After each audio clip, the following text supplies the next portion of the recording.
Hello friends, welcome to my channel English with Chhagan Arora. Friends, आज मैं आप लोगों के लिए आर के नारायणन के famous novel the vendor of sweet के चैप्टर 8 की समरी लेकर आया हूँ। स्टार्ट करते हैं चैप्टर 8। तो एक दिन चिन्नादुरई जगन को उस जगह पर लेकर जाता है जहाँ उसके गुरुजी रहा करते थे, काम किया करते थे। बड़ी ही शांत जगह थी। वहाँ पर एक तालाब था जिसमें नीले कमल खिले थे और पुरानी सीढ़ियाँ थी जिनके ऊपर काइम जमी थी। वहां पर एक तालाब के पास ही एक मठ था जहां पर बड़े बड़े बरगद के, पीपल के, आम के पेड़ थे। वहां पर कैजुरीना के पेड़ भी थे। दुरई बोला कि पहले यहाँ पर ये जगह पहले और भी ज्यादा शांत होती थी, क्योंकि तब लोग पहाड़ों पर नहीं जाते थे। जो डाकू होते थे वो जंगलों में छुपे रहते थे और सिर्फ चीते और हाथी ही यहाँ पर घूमा करते थे। यहाँ पर कुछ पत्थर थे यहाँ पर, इसलिए गुरुजी ने यहाँ रहने का निर्णय किया। वो यहाँ पर बैठकर मंदिरों के लिए पत्थर बनाया करते थे और अंदर के लिए मूर्तियां बनाया करते थे। गुरुजी यहाँ अकेले रहते थे क्योंकि उन्होंने कभी शादी नहीं की थी। वो खुद अपने गुरुजी ने उसे 5 साल की उम्र में नदी के किनारे वो गुरुजी को पड़ा हुआ मिला था और गुरुजी ने उसे अपना शिष्य बना लिया था। जब उन्होंने दोरई के बिजनेस के बारे में जगन ने पूछा तो चिन्ना दोरई ने कहा कि मुझे सेल टैक्स वाले कभी परेशान नहीं करते हैं।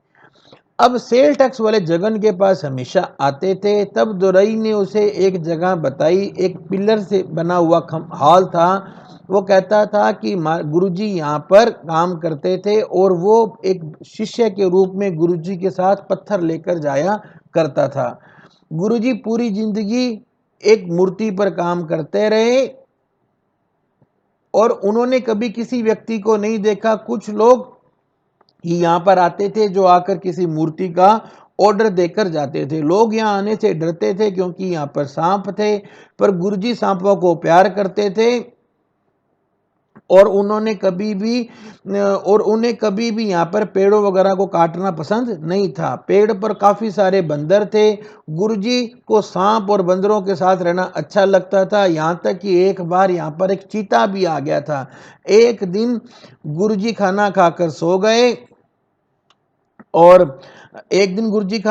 सो गए और वो जो चिन्ना दुरई था वो गुरुजी के पास में एक दिए के पास बैठा रहा। अगले दिन सुबह गुरुजी मर गए तो उसने गुरुजी की चिता को वहीं तालाब के पास जला दिया और उम्मीद की कि ये जो गुरुजी की राख है ये यहीं पर ही मिल जाएगी। इसके बाद में उसने जगन को ये बताया कि यहाँ पर एक भगवान की मूर्ति हुआ करती थी जो कि बहुत समय पहले यहाँ से चोरी हो गई थी। गुरुजी ने यहाँ पर एक पंचमुखी गायत्री माता की मूर्ति लगाने का सोचा था। गायत्री माता रेडियंस की देवी है। उन्होंने उसके लिए एक पत्थर भी ढूंढ लिया था और वहां पर कुछ निशान भी लगा दिए थे। सफेद दाढ़ी वाले बंदे ने उस पत्थर को ढूंढा और जब वो पत्थर मिल गया तो बहुत ज्यादा खुश हुआ। जगन खुद इस बात को सुनकर अपने भूतकाल में पहुंच गया। वो भी मिठाइयाँ बेचने से, पैसे कमाने से और अपनी बेटी की समस्याओं से आज़ादी चाहता था। उसे ऐसा लगा कि ये जो दाढ़ी वाला व्यक्ति है ये एक दिव्य व्यक्ति है। उस व्यक्ति ने जगन को बताया कि ये जो नीचे पेडेस्ट्रल है ये विष्णु जी का पेडेस्ट्रल है, पांव रखने का स्थान है जो किसी मंदिर के लिए बनाया गया था। ये सरस्वती जी की भुजाएं हैं। सरस्वती जी वो यूज नहीं की जा सकती थी क्योंकि पत्थर में एक क्रैक था। फिर उसने उसे नटराज की एक फोटो दिखाई जिसकी की एक उंगली को सेफ्टी पॉइंट ऑफ व्यू से तोड़ दिया गया था। वो व्यक्ति बातें करता गया और बताता गया और जगन उन बातों को बड़े ध्यान से सुनता गया जैसे उसके सामने एक नई दुनिया आ गई। उसे ऐसे लगा कि मेरी तो सारी जो जिंदगी है वो लवली जी की मूर्ति और फ्राइंग शॉप के बीच में ही है। अब उसे माली की सारी बदमाशियां भूल गई। उसने कहा कि क्या मैं एक नए जन्म की मेरा कोई नया जन्म हो रहा है। तभी दाढ़ी वाले व्यक्ति ने एक अमरूद तोड़ा और उसे जगन को दिया। जगन ने तो फ्रूट खाने छोड़ दिए थे। ये बात उसने जगन ने चिन्नादुरई को बताई।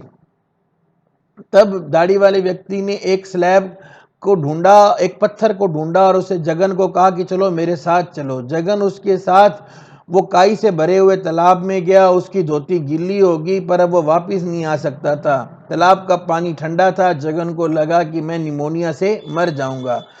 पहले तो जगन ने मौत की इच्छा मांगी थी क्योंकि वो जिंदगी से बहुत ज्यादा तंग था। उसने सोचा कि अपने अगले जन्म में मैं या तो कोई पालतू कुत्ता बनूंगा, बिल्ली बनूंगा, या मैं एक गधा बन जाऊंगा, पर मैं पैसा कमाने वाला हलवाई कभी नहीं बनूंगा जिसका एक बेटा कोई बेटा स्पॉइल्ड हो। दाढ़ी वाले आदमी ने कहा कि तुम मेरी मदद करो, अपने इस पत्थर को बाहर निकालते हैं। उस पत्थर को बाहर निकाला गया। तब उसने बोला कि अब मैं 69 ईयर का हूं और मैं अगले साल शांति से मरना चाहता हूं। अगर मैं मरने से पहले यहाँ पर गायत्री माता की एक मूर्ति यहाँ स्थापित कर दूं, तो वो कहता है कि मेरे गुरुजी का ये काम अधूरा रह गया था। तब उसने जगन को बोला कि इस काम में तुम जैसा कोई व्यक्ति ही मेरी मदद कर सकता है। वो चाहता था कि जगन इस बागीचे को खरीद ले और यहाँ पर देवी माता की मूर्ति लगवा दे। उसे पक्का यकीन था कि जगन को भी एक रिट्रीट चाहिए होगा। जगन वास्तव में मानता था कि उसे अपनी पत्नी की मृत्यु, बेटे के बड़े होने और इस तरह अजीब विकास के बाद उसे भी एक जगह चाहिए थी। अब उसका घर उसके लिए एक नरक बन चुका था। उसने सोचा कि ये मेरे लिए वानप्रस्थ का काम करेगा, पर वो चुप रहा। वो अपने वो अपने बेटे जैसे के बारे में बातें नहीं करना चाहता था क्योंकि उससे उसके जख्म दिखाई देते। और यहाँ पर ये वीडियो एंड होता है। आई होप फ्रेंड्स ये वीडियो आपको एग्जाम में हेल्पफुल होगा।